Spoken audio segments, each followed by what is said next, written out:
Saludamos a todos los hermanos que están conectados vía internet. Estamos aquí para estudiar la bendita palabra de Dios. Y estamos estudiando esta carta, esta epístola de Primera Tesalonicenses. Hemos concluido el domingo pasado con Primera Tesalonicenses 4:13 al versículo 18. Y estuvimos hablando en esta porción maravillosa. Pablo nos instruyó a través de esta enseñanza maravillosa de cuál es el destino de aquellos justos que ya no están con nosotros. ¿Dónde están y cuál será el destino de todos los justos que forman parte de la iglesia de Jesucristo a partir de la cruz del Calvario hasta ahora, este tiempo, casi 2000 años? Muchos, millones y millones en 2000 años están descansando en algún lugar de la tierra. Y el Señor nos mostraba a través de Pablo, vamos a leerlo, versículo 13, pero no queremos, hermanos, que ignoréis acerca de los que duermen, para que no os entristezcáis como lo hacen los demás que no tienen esperanza. Porque si creemos que Jesús murió y resucitó, así también Dios traerá con él a los que durmieron en Jesús. Por lo cual os decimos esto por la palabra del Señor, que nosotros, los que estemos vivos y que permanezcamos hasta la venida del Señor, no precederemos a los que durmieron. Pues el Señor mismo descenderá del cielo, y con voz de mando, con voz de arcángel, y con la trompeta de Dios, y los muertos en Cristo se levantarán primero. Entonces nosotros, los que estemos vivos y que permanezcamos, seremos arrebatados juntamente con ellos en las nubes al encuentro del Señor en el aire, y así estaremos con el Señor siempre. Por tanto, confortaos unos a otros con estas palabras. Qué maravillosa porción que nos habla de cuál es nuestra esperanza. Los que están durmiendo en Cristo, Dios los despertará. Y aquellos que estemos vivos y el Señor viene ahora, Dios nos transformará. No pasaremos por la experiencia de la muerte, pero sí necesitamos ser transformados a su imagen y a su semejanza, y así estaremos siempre con el Señor.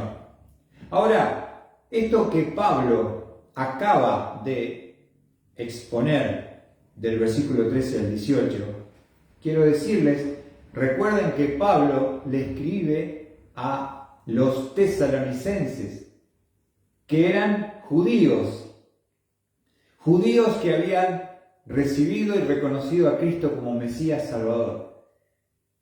Ahora, para los judíos, que eran el pueblo de Dios, se convirtieron en la sinagoga de Tesalónica, ellos conocían las Escrituras, y la Biblia habla acerca de los eventos futuros. Ahora, esto que Pablo acaba de compartirles a ellos, que tenían tristeza por pérdida de hermanos que ya no estaban y no sabían bien cuál era el programa de Dios, Pablo se los acaba de explicar con toda claridad. Ahora, esto para los judíos, los tesalonicenses, era un misterio que ellos no conocían porque no había referencias de este evento en el Antiguo Testamento. ¿Se entiende? El arrebatamiento de la iglesia misma, era un misterio que estaba escondido en el Antiguo Testamento y que va a ser revelado, abierto, corrido el velo, a esta nueva revelación de la palabra a través del apóstol Pablo, que va a ser el hombre que Dios va a levantar para revelar este programa, que es la iglesia, la gracia y la dispensación de la gracia. Y lo que Dios va a hacer con la iglesia. Ahora, terminando, ya hemos compartido, después de haberle hablado a los tesalonicenses del programa de Dios para la iglesia, el rapto, ahora queremos notar algunas pequeñas cosas que podemos aprender en esta porción con respecto al arrebatamiento, ¿no? La primera cosa que podemos ver, observen, dice el versículo 16, pues el Señor mismo, ¿qué dice? Descenderá del cielo. El Señor, explicamos, está ahora en el trono, reinando. Pero cuando venga a arrebatar la iglesia, ¿qué va a hacer? Va a descender del trono. Ahora, observen dónde será el rapto, en qué lugar, el encuentro con el pueblo de Dios, con nosotros, la iglesia de Jesucristo. Vamos a ver allí, dice, fíjense el lugar de encuentro, buenas noches, Pri, versículo 17, dice, entonces nosotros, los que estemos vivos y que permanezcamos, seremos arrebatados juntamente con ellos, o sea, con los que han resucitado en Cristo, en las nubes, al encuentro del Señor en el aire. Ahora, ¿dónde es el encuentro del rapto de la iglesia con Cristo? ¿En qué lugar se menciona? En el aire. Ahora, el aire, podemos decir que hay 3 cielos. El primer cielo lo vemos de día. Cuando salimos a la calle vemos esa bóveda celeste y este es el cielo. Es la atmósfera, lo que conocemos. El primer cielo no se refiere a este cielo. El segundo cielo lo vemos de noche. Si salimos ahora, está despejado, podemos ver el segundo cielo, que es el espacio exterior. Y el tercer cielo es donde Dios mora, habita, donde tiene su trono, donde está la Jerusalén celestial. Tercer cielo. Entonces, Él desciende del tercer cielo, del trono, donde está sentado, y el encuentro con la iglesia, el arrebatamiento y la resurrección de los que murieron en Cristo, se va a dar en el segundo cielo. Ahí va a ser el encuentro. O sea, este mundo, con respecto al rapto, al arrebatamiento, no se va a enterar. Porque Dios nos va a sacar, por eso es la palabra arrebatar. La palabra arrebatar no lo expliqué, pero significa ejercer una fuerza de una manera súbita, apoderarse. Ejercer una fuerza de una manera súbita, apoderarse. ¿Qué va a hacer Dios? Nos va a arrebatar. Nos va, a través de esa fuerza que va a ejercer de una manera súbita, nos va a hacer literalmente desaparecer de esta tierra. ¿Se entiende? Vamos a desaparecer literalmente de esta tierra. Y nos vamos a encontrar la iglesia, solo salvos, con Jesús. ¿Dónde? ¿Dónde están? En el aire. En el aire. Entonces, ¿a qué cielo hablamos? ¿De qué cielo hablamos? ¿De la atmósfera? No será acá. En el segundo cielo, que está cuando salimos de noche, allí en el espacio exterior, en algún lugar del espacio exterior, nos vamos a reunir con Cristo. Cristo no llega nunca a la tierra. Nadie lo ve. Por eso es un arrebatamiento, en un abrir y cerrar de ojos, millones de personas vamos a desaparecer al instante. ¿Sabes lo que va a hacer esto? Un caos terrible mundial, porque miles, millones desapareceremos cuando Cristo nos venga a buscar en un abrir y cerrar de ojos. Ahora, todo esto que Pablo les acaba de explicar y exponer era algo que ellos no tenían ni idea, y que el Antiguo Testamento no lo estaba mencionando. Era un misterio. Misterio habla de una verdad que está siendo velada, como una cortina que está tapando algo que está detrás.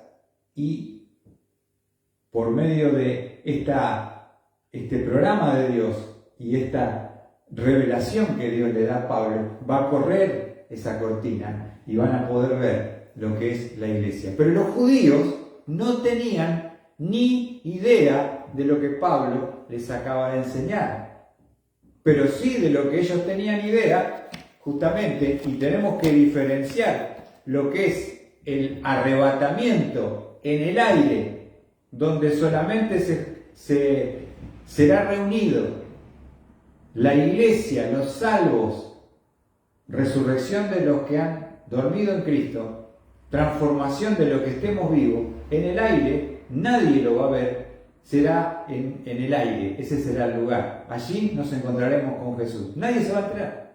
Lo único que van a notar es la desaparición de millones de personas. Pero vamos a ver que los judíos tenían un concepto y el conocimiento de que Dios iba a venir, que Jesús iba a venir para el pueblo judío. Pero este es otro evento, y vamos a tratar de diferenciarlo con la ayuda de Dios. Primera Tesalonicenses capítulo 5, versículo 1. Justamente ahora él le va a hablar, acaba de hablar de ¿qué? Del rapto de la iglesia. ¿Dónde sucede, Sandra? En el aire se van a reunir. ¿Y qué cielo de los tres cielos? ¿En cuál de los tres cielos nos vamos a reunir con Jesús? ¿En la bóveda celeste, la atmósfera? ¿En el espacio exterior? Ahí será el encuentro con Jesús. Ahora, vamos a capítulo 5, observen, porque ahora Pablo les va a hablar a ellos de algo que es parecido, porque habla del retorno de Cristo, pero que es diferente el evento. Y que a veces nosotros lo podemos confundir. El rapto del retorno de Cristo. Del rapto los judíos no tenían ninguna idea, porque era un misterio que fue revelado a través de la revelación que Dios le dio al apóstol Pablo de la iglesia. Pero sí ellos tenían el concepto de la venida de Dios, de Jesús. Vamos a ver allí en 1 Tesalonicenses capítulo 5, versículo 1. Dice: ahora bien, hermanos, con respecto a los tiempos y las épocas, no tenéis necesidad de que os escriba nada. Ahora, ¿qué va a hablar Pablo? Ellos tenían los eventos, y vamos a definir estas palabras con respecto a los tiempos. Esa palabra tiempo tiene que ver con la palabra kairos en el griego, y está hablando de un tiempo definido. Ustedes conocen bien los tiempos definidos. Los tiempos, dice aquí Pablo, las épocas, ¿no? Tiempos y las épocas. Las ocasiones, dice la Biblia 60, y eso nos habla de la oportunidad que va a tener Israel, específicamente con respecto al evento de su retorno. Si uno va hoy a Jerusalén, al Muro de los Lamentos, hace poco venía a visitarnos un hermano que tuvo el privilegio de ir con su esposa y su hijo a la Ciudad Santa. Y nos mostraban fotos de ese lugar, del Muro de los Lamentos, donde los judíos hoy están pidiendo primero paz para Israel, que está en este momento atacado por Hamás. Pero, por otro lado, el ruego de Israel, el clamor de Israel, no solamente es por la paz, sino para que vuelva el Mesías. Para que vuelva el Mesías.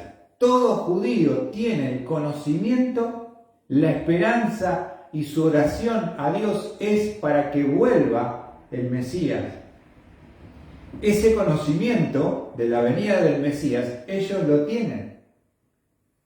Ahora, por eso Pablo dice ahora, bien hermanos, con respecto a los tiempos y a las épocas, no tenéis necesidad de que os escriba nada. O sea, ellos tenían ya el conocimiento, antes que Pablo los conozca como judíos, de que el Mesías tenía que venir. Obviamente que el Mesías ya vino, era Jesús, y ellos lo rechazaron. Pero se entiende, el evento de la venida del Mesías, ellos como judíos tenían el conocimiento y tenían el orden, cómo serían esos eventos. Ahora, versículo 2 dice: pues vosotros mismos sabéis perfectamente que el día del Señor vendrá, fíjense, así como ladrón en la noche. Ahora, ¿qué menciona acá Pablo? Ya explicó lo del rapto, el arrebatamiento, nadie lo ve. Sucede con la iglesia, los salvos, en el aire, en las nubes en el aire, ¿no saben? Y así estaremos siempre con el Señor. Pero hay otro evento que falta, por supuesto que el rapto todavía no sucedió, pero hay un evento que sí los judíos conocían, que era, y lo menciona aquí la palabra de Dios, el día del Señor. ¿Qué es esto del día del Señor? Vamos a estar explicando un poquito qué es el evento que Pablo ahora quiere mostrarles y refrescarles a los tesalonicenses acerca de su conocimiento del día del Señor. El día del Señor habla de un tiempo donde Dios derramará su ira sobre el mundo que le ha rechazado, el mundo pecador, desatará su ira, es el día del Señor. Y en un momento determinado, el Señor, que derramará su ira durante 7 años, recuerden, al final de ese tiempo llamado tribulación, vendrá el Mesías visiblemente en la gloria y pisará el monte de los olivos. Entonces, a veces nos pasa, a nosotros puede pasar, que podemos confundir las dos venidas de Cristo. La venida de la iglesia es el rapto, ya lo explicó. Pero ahora va a recordarles el día del Señor, que es ese periodo mediante el cual Dios derramará su justa ira por el pecado y el rechazo de la humanidad hacia Él, y viene a juzgar a los enemigos de su pueblo Israel, que tiene un montón. Fíjense lo que dice Romanos 2:5. Entonces, Dios tiene sus tiempos determinados para cada evento que Él lo explica a los judíos. El día del Señor, el día de Jehová, estamos hablando de lo mismo. Y tenemos allí entonces Romanos capítulo 2, versículo 5. Dice la palabra de Dios: mas por causa de tu terquedad y de tu corazón no arrepentido,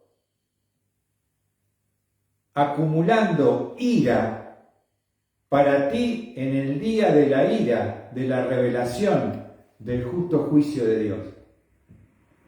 O sea, fíjense lo que dice Pablo: y por causa de tu terquedad y de tu corazón no arrepentido estás acumulando ira para ti en el día de la ira y de la revelación del justo juicio de Dios.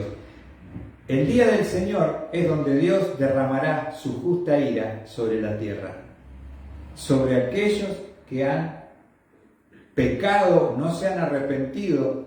Justamente estaba la iglesia predicando el Evangelio hasta que el último se convierta y la iglesia sea quitada, arrebatada, y ahí comienza el cronómetro de Dios con el día del Señor, que comienza entonces Dios a derramar. Ya la iglesia, estamos acá, Raquel, nos quedamos para el juicio, ya la iglesia estamos con Cristo, ya estamos en el cielo.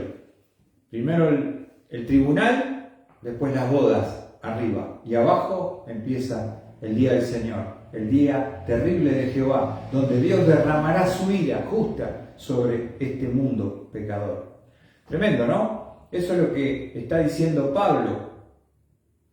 Ahora, vamos a ver en Isaías cómo los judíos conocían este evento y este hecho del día del Señor, el día de Jehová.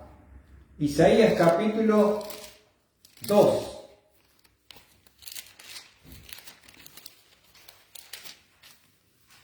Isaías capítulo 2, versículo 10 al 12. Miren cómo habla Isaías del día del Señor, de lo que está hablando Pablo. Dice: métete en la roca y escóndete en el polvo del terror del Señor y del esplendor de su majestad. La mirada altiva del hombre será abatida y humillada la soberbia de los hombres. El Señor solo será exaltado en aquel día, porque el día del Señor de los ejércitos vendrá contra todo el que es soberbio y altivo, con todo el que se ha ensalzado, y será abatido. ¿De qué está hablando Isaías? Versículo 12, del día del Señor de los ejércitos vendrá. Viene a humillar, viene a castigar, viene a derramar su ira sobre esta tierra, sobre el planeta Tierra. Vamos a ver en Zacarías, tenemos una profecía muy clara cómo será el evento del día del Señor o el día de Jehová. Es lo mismo, el mismo evento. Los judíos sabían, lo que no sabían era el rapto, pero sí el retorno del Mesías lo tenían como un evento que revelaba la profecía del Antiguo Testamento. Vamos a ver allí, en Zacarías 14, versículo 1 al versículo 5. Miren cómo lo describe Zacarías. He aquí, viene el día del Señor, cuando serán repartidos tus despojos en medio de ti, y yo reuniré a todas las naciones en batalla contra Jerusalén, y será tomada la ciudad, y serán saqueadas las casas y violadas las mujeres. La mitad de la ciudad será desterrada, pero el resto del pueblo no será cortado de la ciudad. Está describiendo ese momento tremendo donde será invadido Jerusalén, Israel, rodeado por los enemigos, a punto de ser destruido, y ahí va a venir justamente el Señor a rescatar y a pelear por su pueblo. Dice el versículo 3: entonces saldrá el Señor y peleará contra aquellas naciones, como cuando él peleó el día de la batalla. Sus pies se posarán en aquel día en el monte de los olivos, que está al frente de Jerusalén. Fíjense cómo es el día del Señor, el día de Jehová. Él viene en forma visible, no dice Apocalipsis, de esta venida, todo ojo le verá. Imagínense que viene el Señor en la gloria, en las nubes, viene descendiendo en forma despacio desde el cielo donde Él está bajando y viene a la tierra. Imagínense hoy con el tema de los satélites, todo el mundo, tenemos la tecnología hoy para que todo el mundo pueda ver la venida de el Mesías que viene en gloria, que viene en este caso a defender a su pueblo que está rodeado de los enemigos en esta batalla final que se llama Armagedón. Todos sus enemigos lo van a rodear y va a bajar el Señor a pelear por su pueblo. Y dice versículo 4, sus pies se posarán en aquel día en el monte de los olivos que está frente a Jerusalén al oriente, y el monte de los olivos se hendirá por el medio del oriente a occidente, formando un enorme valle, y una mitad del monte se apartará hacia el norte y la otra mitad hacia el sur. Y huiréis al valle de mis montes, porque el valle de los montes llegará hasta Asal. Huiréis tal como huisteis a causa del terremoto en los días de Usías, rey de Judá, y vendrá el Señor mi Dios y todos los santos con él. Ahí está describiendo cómo será su venida. En el rapto, Jesús viene por sus santos.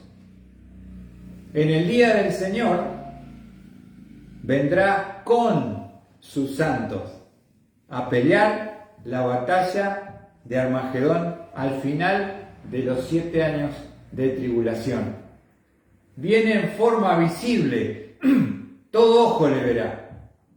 Los creyentes y los no creyentes, todos observarán la venida visible del Mesías que viene a pelear por su pueblo.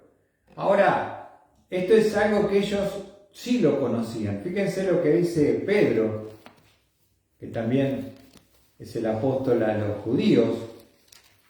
Está citando simplemente, no es nueva revelación, son cosas que la profecía lo enseñaba. Segunda Pedro, capítulo 3, versículo 10. Justamente utiliza esta expresión para el día del Señor y su venida al final de la tribulación. Fíjense lo que dice Segunda de Pedro, capítulo 3, versículo 10. Pero el día del Señor vendrá como ladrón, en los cuales los cielos pasarán con gran estruendo y los elementos serán destruidos con fuego intenso, y la tierra y las obras que hay en ella serán quemadas. Ahora, fíjense cómo describe Pedro el día del Señor. Fíjense, versículo 10 dice, porque el día del Señor vendrá, ¿cómo? Como ladrón. Ahora, volviendo a Tesalonicenses, quiero también explicar esto.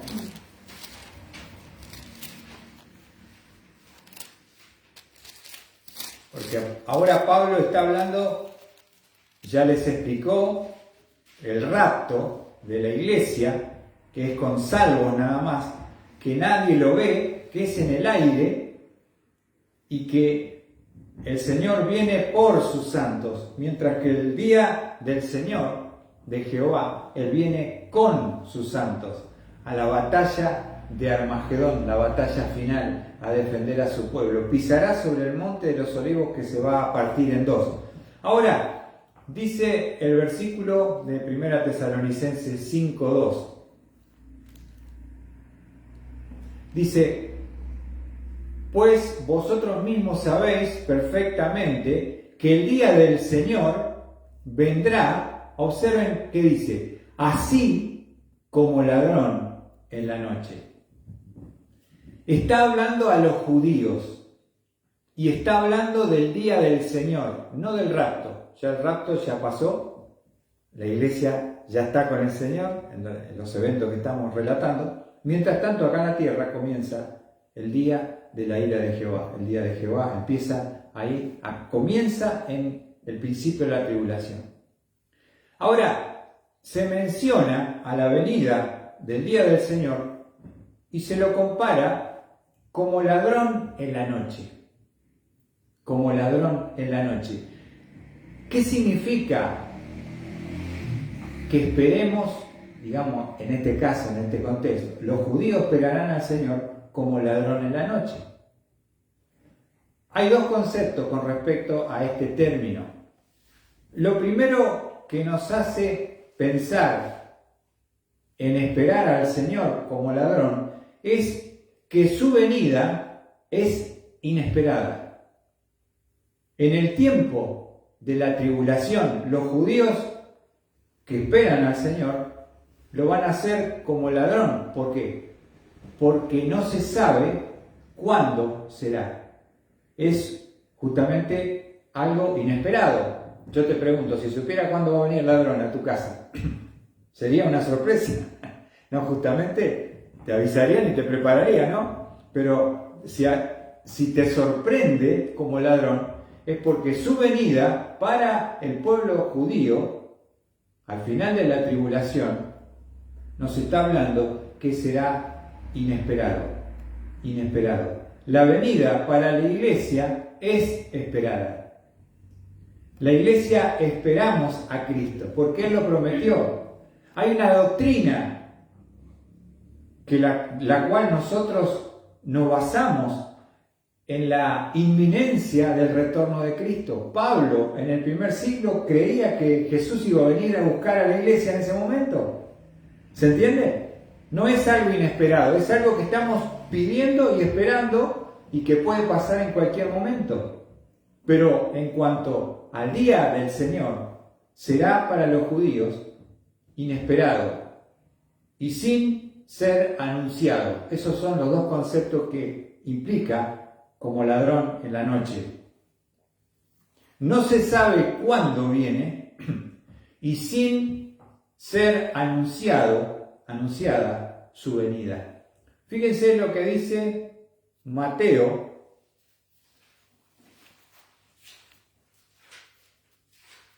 24, está hablando de ese momento.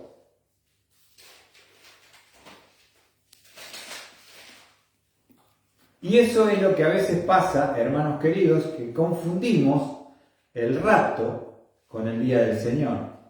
El plan de Dios para la iglesia es el rapto, pero el plan para el pueblo de Israel es el día del Señor, que también están esperando y van a esperar en ese tiempo al Señor, pero de una forma diferente. Fíjense lo que dice Mateo 24, versículo 42 al 44. Está hablando de la actitud que tiene que tener Israel en ese tiempo de tribulación. Por tanto, velad, porque no sabéis en qué día vuestro Señor viene. Se le llama a Israel a estar velando. Versículo 43. Pero comprended esto, si el dueño de la casa hubiera sabido a qué hora de la noche iba a venir el ladrón, hubiera estado alerta y no hubiera permitido que entrara en su casa. Israel en la tribulación tiene que tener esta actitud de alerta porque no está siendo anunciado la venida, sino el reino, pero tiene que estar alerta, preparado para el final de la venida de Cristo, al final de la tribulación. Versículo 44. Por eso también vosotros estad preparados, porque a la hora que no penséis, vendrá el Hijo del Hombre. Por eso también vosotros estad preparados. ¿Por qué? Porque a la hora que no pensáis, vendrá el Hijo del Hombre. Por eso es como ladrón en la noche, porque no hay, es un momento inesperado y en el tiempo inesperado. Vendrá para Israel con ese título como ladrón en la noche. Yo recuerdo bien, cuando era joven, allá por aquel tiempo, iba a la iglesia, una de las películas que estaba en ese momento famosa, que se pasaba en las iglesias, ¿saben cómo se llamaba? Se llamaba Como ladrón en la noche y relataba el arrebatamiento. Entonces, ¿cuál es el problema? Que se habla de un evento que ya lo hemos explicado, como el rapto, y se utiliza la expresión para la venida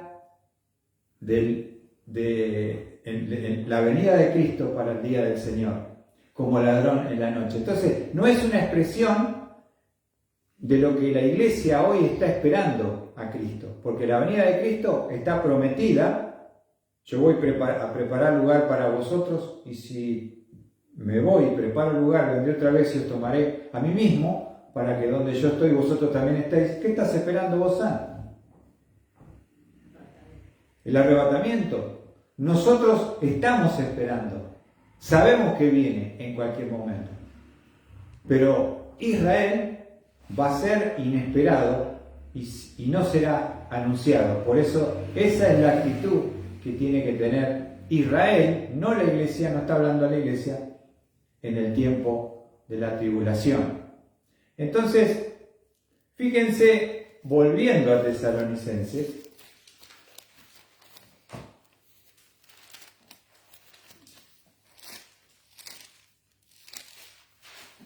la película era bíblica, estaba buenísima, porque yo me acuerdo que era tremendo, ¿no? Porque era en cinta. Imagínense lo que le estoy diciendo. Había un proyector con una lámpara potente que se alquilaba y pasaban las cintas como ladrón en la noche, primer rollo y después el segundo rollo. Había que parar y volver a empalmar la cinta y mirar esa película. ¿Saben cuántas personas vieron Como ladrón en la noche que hablaba del arrebatamiento?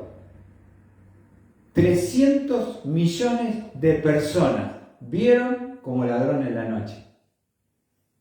Y te agarraba un miedo, porque claro, desaparecía la gente, empezaba la tribulación.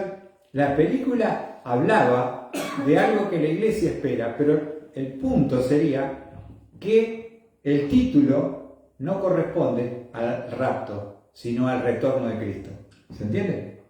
Como ladrón en la noche. Así que, tremenda esa película, el impacto, 300 millones de personas. ¿Se imaginan? Estamos hablando creo que fue en el año 72 hecha, hasta que se tradujo al castellano y llegó a nuestros lares.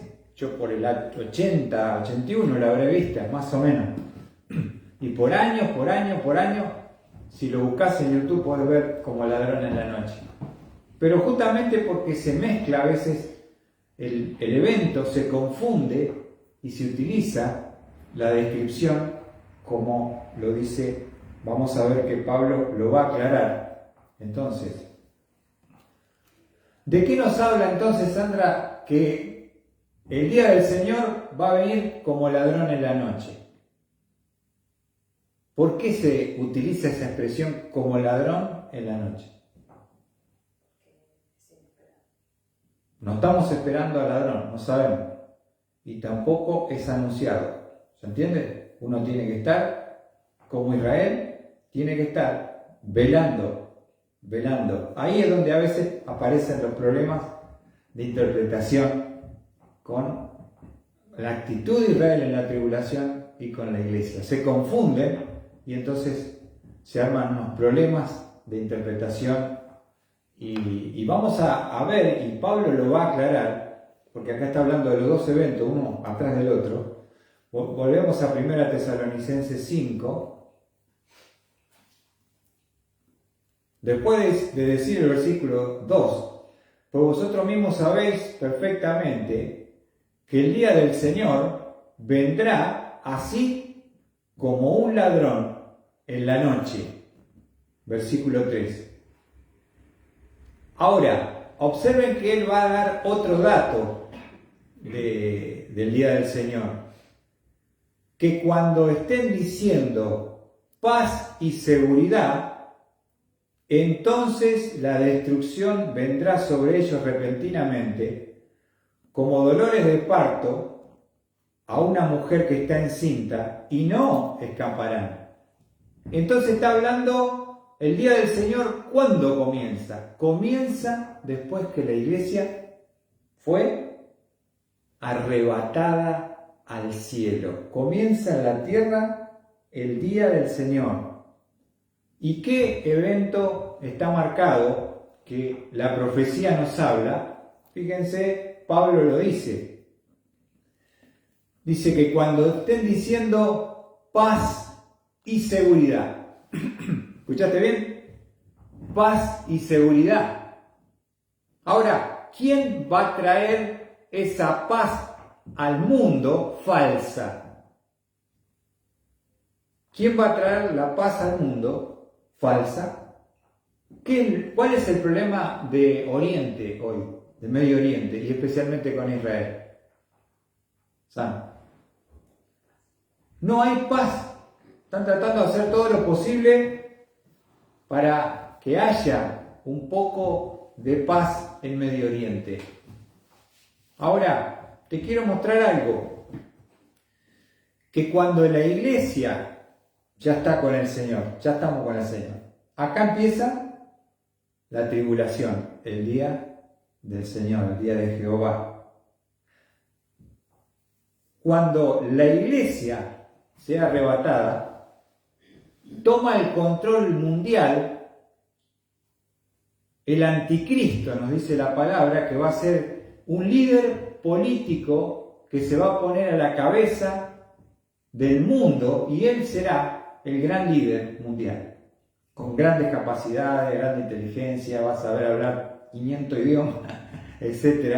Y saben que va a hacer este falso Cristo, va a tratar, o va a hacer, no va a tratar, lo va a hacer, va a firmar un tratado de paz con Israel, en Medio Oriente. Ahora, fíjense que, salud, la Biblia lo dice en Daniel 9, 27, nos habla de las 70 semanas, Daniel, y lo único que falta de estas 70 semanas cumplirse es la última, la semana 70, que justamente es la semana, los 7 años de tribulación que vendrán sobre esta tierra. Y en Daniel capítulo 9, versículo 27, se nos habla de lo que Pablo acaba de decir. Cuando digan paz y seguridad, entonces el anticristo se levanta, el gran líder político mundial, va a estar la ONU reunida, lo van a nombrar a él es el que nos va a salvar. Nosotros ya no estamos, acuérdense, pero dice Daniel 7:27, y él hará un pacto firme con muchos por una semana. Esta semana equivale a 7 años. Va a ser entonces un pacto de paz firme por una semana con Israel. Ahora, este hermano que viene de Israel hace poco nos contaba que el templo tiene que ser reedificado donde está hoy la mezquita árabe de Omán, la de la cúpula dorada. Ese es el lugar donde tiene que ser levantado el templo. Ahora ustedes me dirán, ¿cómo va a ser el anticristo que Israel pueda de alguna forma hacer un arreglo para que le den el lugar y firmar el tratado de paz? Lo va a hacer. Y ahí, nos decía este hermano, que ya tienen todo el oro, tienen todos los artefactos, todos los materiales para levantar el templo que tiene que ser levantado para que vuelva la adoración a Jehová. ¿Qué te parece? Si mañana le devuelven el terreno los árabes para que levanten la mezquita, para que saquen la mezquita y levanten el templo, lo podrían armar rápidamente al templo en Jerusalén para que vuelva la adoración a Jehová.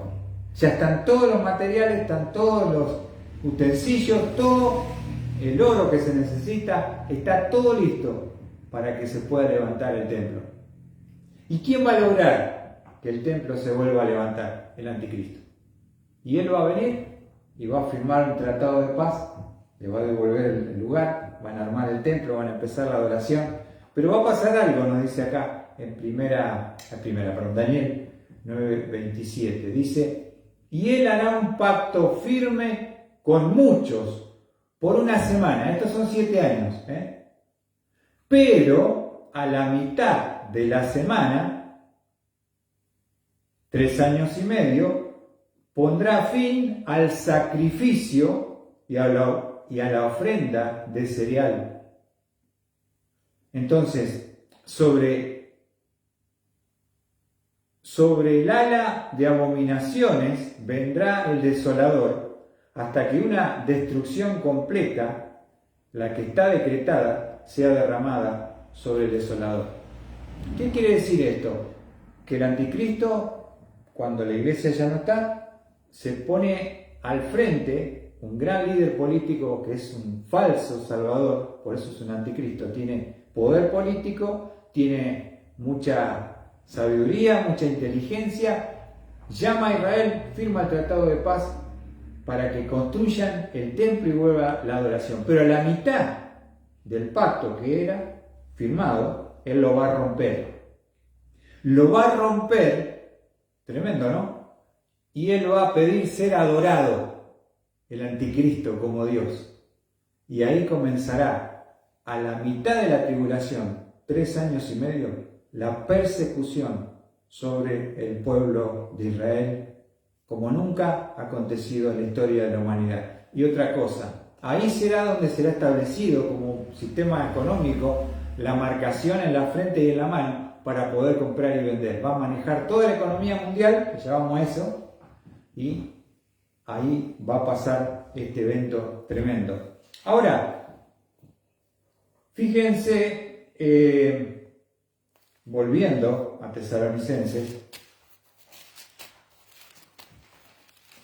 Pablo les habla a los judíos, creyentes, hebreos, convertidos, que tenían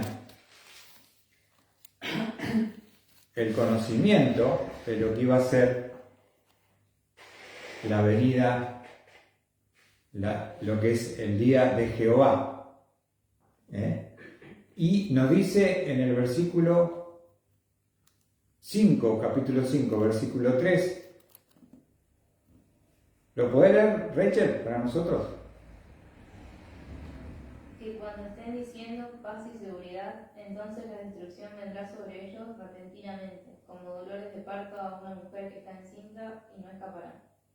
Ahí está, paz y seguridad. Eso es lo que van a promulgar, una falsa paz, firmando un tratado de paz con Israel, permitiéndole construir el templo, volver a la adoración, y a los 3 años y medio el anticristo se sentará en el lugar santísimo y pedirá ser adorado, y comenzará la persecución y la matanza sobre el pueblo de Israel. Tremendo, ¿no? Pero miren lo que dice el versículo 4, para terminar. Dice, mas vosotros, hermanos. Él está recordando cosas que como judíos ellos conocían y esperaban antes de lo que era la iglesia. Dice, ahora vosotros, hermanos, no estáis en tinieblas, para que el día os sorprenda como ladrón. ¿Ven? Le está diciendo a los creyentes, ustedes no están esperando a Jesús como ladrón en la noche, porque ya el Señor, les expliqué recién, los va a llevar a la iglesia, al cielo. Saldremos de esta tierra, el Señor nos sacará de este mundo, nos llevará a la misma presencia de Dios. Y acá en la tierra es donde aparecen todos estos eventos que Pablo está describiendo y lo aclara en el versículo 4. Vosotros, hermanos, no estáis en tinieblas para que el día os sorprenda como ladrón. Entonces, Sandra, ¿nosotros esperamos a Jesús como ladrón en la noche? No, porque nosotros no estamos en tinieblas. Porque nosotros no estamos en tinieblas. Y entonces Pablo lo que quiere es aclararles, tenían un problema de entendimiento, ¿no? Entre lo que conocían como judíos y ahora el programa de la iglesia, y a veces podían llegar a confundirse si el día del Señor con el rapto, ¿no? Y es algo que pasa en la iglesia hoy, cuando se estudia las Escrituras, se habla de la venida de Cristo, se mezcla el rapto con el día del Señor. Y entonces podemos cometer un error de interpretación y tomar pasajes que no son para nosotros, tomarlos como para la iglesia cuando son para Israel. Entonces, Pablo claramente va a decir, mas vosotros, hermanos, no estáis en tinieblas para que el día os sorprenda como ladrón. No esperamos nosotros a Jesús como ladrón en la noche, lo esperamos en el inminente retorno de esta doctrina que nos enseña desde el principio de la iglesia, como Pablo lo creía, que Cristo viene en cualquier momento. Y para poder nosotros diferenciar un evento del otro, vamos a seguir estudiando y le voy a traer el domingo que viene un pequeño gráfico para que ustedes puedan entenderlo y ver la diferencia de los tiempos y las situaciones de uno con las situaciones del otro. Así que podamos nosotros entender, y lo importante de hoy poder saber es que esperamos a Cristo, su venida es inminente, el Señor lo prometió, Dios se lleva a su iglesia antes que empiece el día de Jehová, de la ira. La iglesia ya está en el cielo disfrutando en la presencia del Señor. Que Dios les bendiga.